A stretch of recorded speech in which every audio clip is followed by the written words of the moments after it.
بسم اللہ الرحمن الرحیم۔ السلام علیکم ناظرین، آج میں بھارتی جیل میں قید کشمیری حریت پسند رہنما یاسین ملک کو ہونے والی جو سزا ہے اس پر بات کروں گا، لیکن اپنی بات شروع کرنے سے قبل میں یہ چاہوں گا کہ یاسین ملک کی جو زندگی ہے، ان کی جو سیاسی اور عسکری زندگی ہے اس پر میں اپنی گفتگو کا آغاز کروں۔ یاسین ملک بھارتی مقبوضہ کشمیر سے تعلق رکھنے والے علیحدگی پسند رہنما ہیں، وہ جموں کشمیر لبریشن فرنٹ کے چیئرمین ہیں۔ وہ 3 اپریل 1963 کو کشمیر میں پیدا ہوئے۔ یاسین ملک جموں کشمیر میں برسر اقتدار پارٹی نیشنل کانفرنس کے خلاف ایک طالب علم رہنما کے طور پر سامنے آئے تھے۔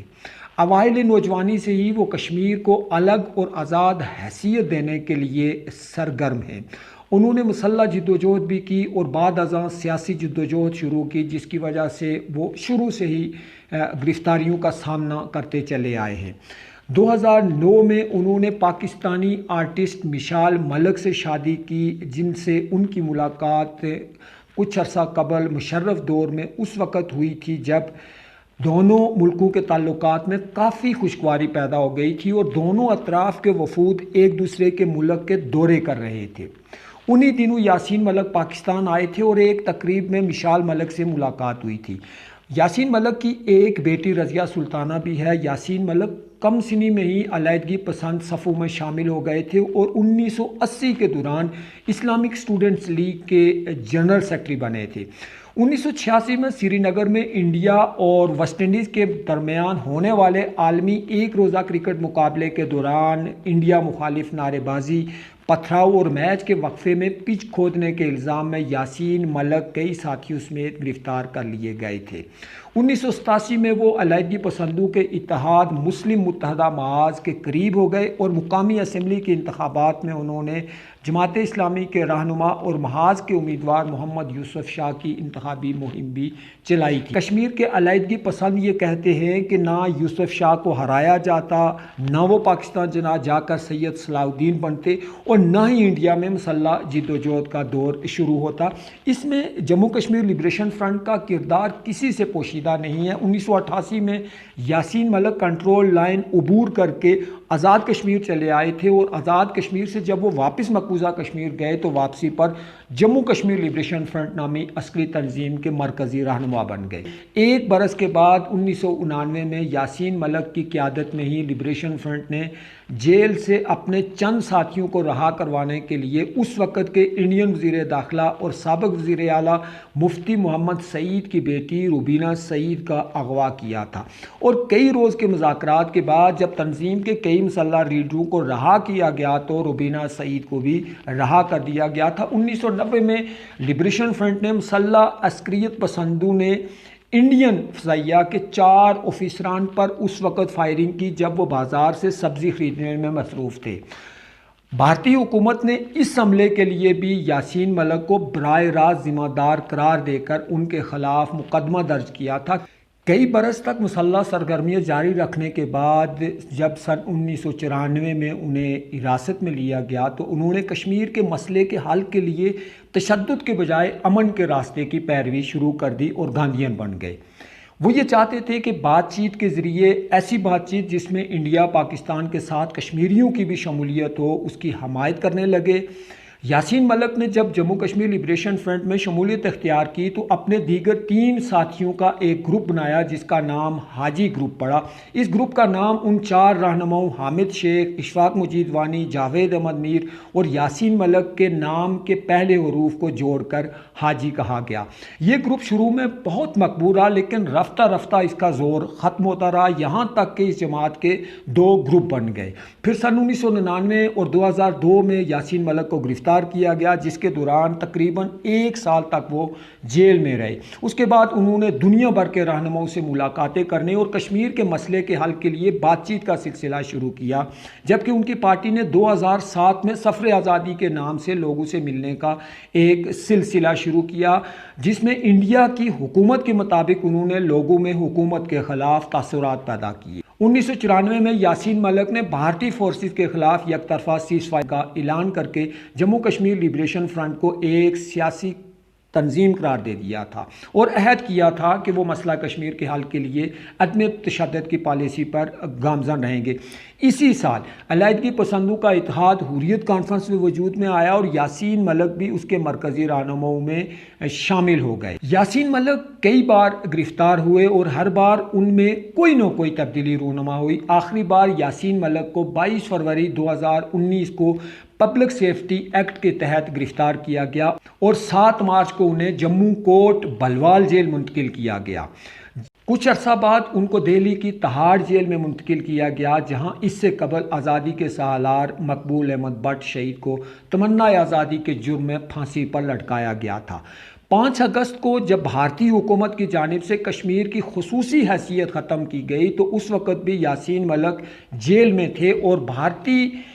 دارالحکومت دہلی میں واقع بھارتی قومی تفتیشی ایجنسی NIA کی ایک خصوصی عدالت نے رواں ماہ کی 19 تاریخ بروز جمعرات کشمیر کے معروف علیحدگی پسند رہنما اور جموں کشمیر لبریشن فرنٹ کے بانی یاسین ملک کو شدت پسندی کی معاونت سے متعلق ایک کیس میں قصوروار قرار دیا۔ بھارتی عدالت نے جموں کشمیر لبریشن فرنٹ کے چیئرمین محمد یاسین ملک کو دہشت گردی کے لیے فنڈنگ کے جعلی مقدمے میں مجرم قرار دے دیا۔ بھارتی میڈیا کے مطابق دہلی کی پٹیالہ ہاؤس کورٹ نے حریت رہنما یاسین ملک کو ٹیرر فنڈنگ کے بے بنیاد کیس میں مجرم قرار دے دیا ہے۔ انہیں عمر قید کی سزا سنائے جانے کا امکان ہے۔ بھارتی عدالت نے یاسین ملک سے مالیاتی تخمینہ سے متعلق حلف نامہ بھی طلب کر لیا ہے، جبکہ حریت رہنما یاسین ملک کے خلاف سزا پر دلائل 25 مئی کو ہوں گے۔ حریت رہنما یاسین ملک کو عمر قید کی سزا سنائے جانے کا امکان ہے۔ ناظرین کرام، جیسا کہ میں پہلے بیان کر چکا ہوں کہ یاسین ملک گزشتہ 3 سال سے بھارت کی تہاڑ جیل میں قید ہے۔ بھارتی فورسز اور جیل حکام کے بدترین تشدد کے باعث یاسین ملک کی صحت تشویشناک حد تک خراب ہو چکی ہے اور انہیں جیل میں علاج کی سہولیات بھی فراہم نہیں کی جاتی، لیکن اس سے قبل استغاثہ سے کہا گیا ہے کہ وہ یاسین ملک کی جائیداد اور مالی اثاثوں کا تخمینہ لگائے تاکہ سزا کے ساتھ ساتھ جرمانے کی رقم بھی طے کی جائے، جبکہ عدالت نے یاسین ملک کو ان کی جائیداد اور اثاثوں کے متعلق بیان الفی بھی طلب کیا ہے۔ واضح رہے کہ گزشتہ برس ویڈیو کانفرنسنگ کے ذریعے ہونے والی ایک سماعت کے دوران یاسین ملک نے کسی بھی وکیل کی مدد لینے سے انکار کیا تھا اور کہا تھا کہ وہ گواہوں پر خود ہی جرا کریں گے۔ یاسین ملک پر یہ الزامات بھارت کے نئے دہشت گردی مخالف قانون ان لافل ایکٹیویٹیز ایکٹ یعنی UAPA اور انڈین پینل کوڈ کے تحت عائد کیے گئے ہیں، اور قانونی ماہرین کا کہنا ہے کہ جن الزامات میں فرد جرم عائد کی گئی ہے ان میں زیادہ سے زیادہ یاسین ملک کو عمر قید کی سزا ہو سکتی ہے۔ مئی کی سماعت کے دوران انہیں 2017 میں دہشت گرد کارروائیوں، دہشت گردی کے لیے سرمایہ اکٹھا کرنے، دہشت گردانہ حملوں کی سازش، مجرمانہ سازش اور ملک دشمن خیالات کے اظہار جیسے جرائم کا مرتکب قرار دیا گیا ہے۔ گزشتہ دنوں بھارتی ذرائع ابلاغ نے ایشین نیوز انٹرنیشنل ANI اور press trust of India PTI کے حوالے سے یہ خبر دی تھی کہ کشمیر کی آزادی کے حامی رہنما یاسین ملک نے عدالت میں خود پر دہشت گردی سے متعلق لگائے گئے تمام الزامات تسلیم کر لیے ہیں۔ بھارت کے ایک آن لائن اخبار دی پرنٹ نے